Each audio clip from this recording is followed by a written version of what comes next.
I'm telling the Democrats, just sit there, play possum, let them go, let them go, let them go. Poll numbers are declining. The collapse is already underway. Let's see when they put the Medicaid budget, when they put the $4.5 trillion of tax cuts to wealthy people, just let the ball come to you. We don't need to be aggressive now. Well, good luck with that. A new Quinnipiac poll shows just 40% of Democrats approve of their own congressional representatives. Okay, Mr. Steve Forbes, I come to you first on this one. What do you make of what's going on in the Senate right now? Well, I think Elon Musk should examine how the Senate wastes time. They should have gone to bed last night or watched the hockey game rather than doing this, doing this crazy thing. Plan B. How about a good Plan A with huge tax cuts, huge spending cuts, instead of on this piddling stuff, which there's going to get done anyway. You would think these people talk about need for remedial education, another reason to get rid of the education department. You'd think from 2017 they'd learn you better get a big tax cut in early or you're going to suffer in the midterm elections, among other things. So instead they go on this tangent. So again, I would have given them sleeping pills and said, go home. No A for effort from Steve Forbes. Okay, let me just throw this out there. They're not getting the tax cuts done. Okay? No. But they're getting something moving, and in Congress, don't you? I'm just throwing it out there, folks. Don't you got to get something moving here? Can I talk about that? Because the Senate side is going to say, listen, the bill is going to be too big. It's going to be too complicated.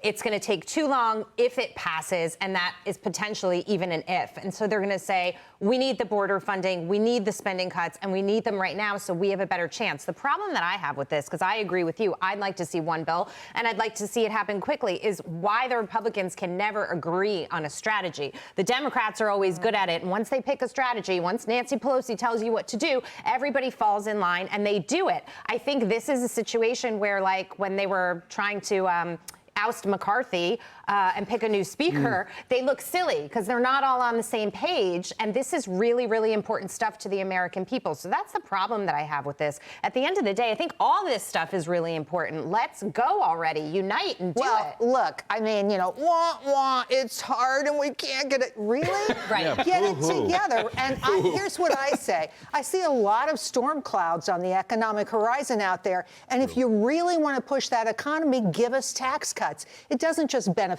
the wealthy, it benefits everyone. Because think about it, in your mind, you're thinking, I'm getting a tax cut. This is going to be great. I'm going to plan my financial life ahead, and I'm going to spend money. I'm going to hire people. Things are going to get better. And think of the optics of this. This entire presidency is about shrinking government. Government has been too intrusive in our lives. It's been too intrusive in our economy. It's been too intrusive in the world. This is about shrinking.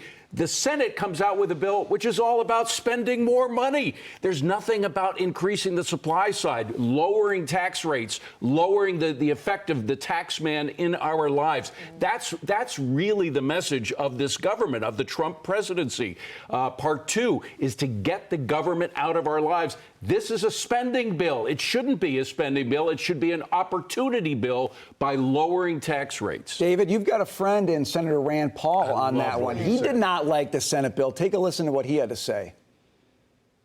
Right now, I think it's just a spending bill, which I think is a waste of an election, and it goes against what President Trump is saying and against what Elon and Doge are doing. Exactly. Now, let me throw something out there, because we're all real worried about this on this set right now. I don't think President Trump doesn't seem that worried about this right now.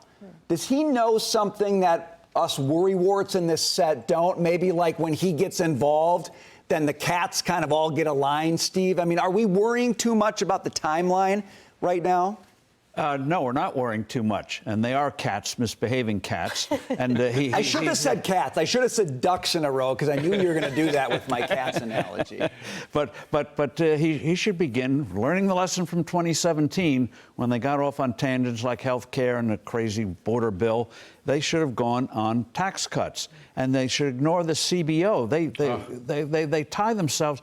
They set the mark for the CBO, not the other way around. It's not written in law. CBO tells you what to do. They assume low growth rates, which is absurd.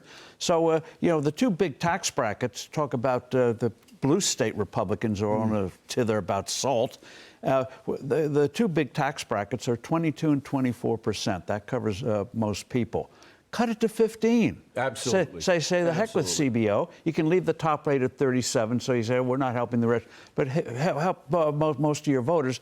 Cut it to 15. And you can't do better than Steve Forbes, but I got to quote Winston Churchill, who said, almost as good as Steve Forbes. He said, when will the lesson be learned? He was talking about appeasement, but I'm going to talk about it with taxes.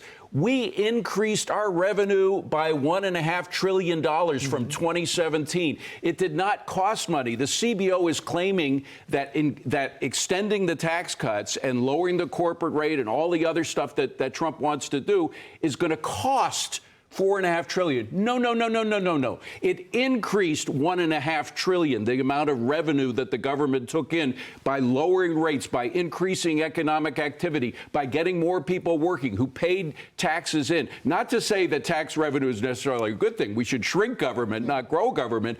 But it doesn't cost money to incentivize the economy by lowering tax rates. It increases the revenue with which we could lower the debt and lower the deficit. It solves all problems. Well, I think we're headed right to the edge to March 14th. I'm like 40% of Americans. I don't have a lot of confidence in Congress. And I think we're going to just be spinning our wheels. So maybe Trump doesn't know something, or maybe he does, but I don't have a lot of confidence. Well, to follow on what you're saying, Jerry, we started the program with that clip of James Carville on Hannity last night, basically saying the collapse is underway for President Trump and the poll numbers are declining. That's not really true. I haven't seen polls that are showing. We had the poll yesterday that talked about 62% of Americans saying they want to see more progress on inflation, but his approval rating is still really high.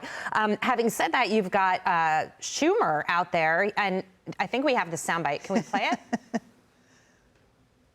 No soundbite. Okay, so he says they want us to pay attention to the Gulf of America, building hotels in Gaza, and annexing Canada. They don't want the American people to see that the Republican plan has families lose and billionaires win. So this is what they're saying. And when you see this infighting and you see the two sides, the House and the Senate, they can't unite and find some sort of resolution to it. I wonder if the American people buy this. Well, I don't think it's interesting you raise Senator Schumer, right? He's kind of leading the opposition against Trump on this right now. This opposition is very, very weak. It is. I mean, even Democrats don't believe in the people leading their opposition, which tells me, this is what tells me the president, when he's ready to make this happen, when he's given his guys on Capitol Hill the chance to do their thing, he's going to come in and say, all right, I hope you're right. Now let's do it. Because he's bigger than anybody else on this landscape. Sure he is. See, I think we're worrying too much. I think he knows what he's doing with this, but he's pressing his advantage when he needs to. Now, you can accuse me of giving the president credit for four-dimensional chess or whatever you want to do,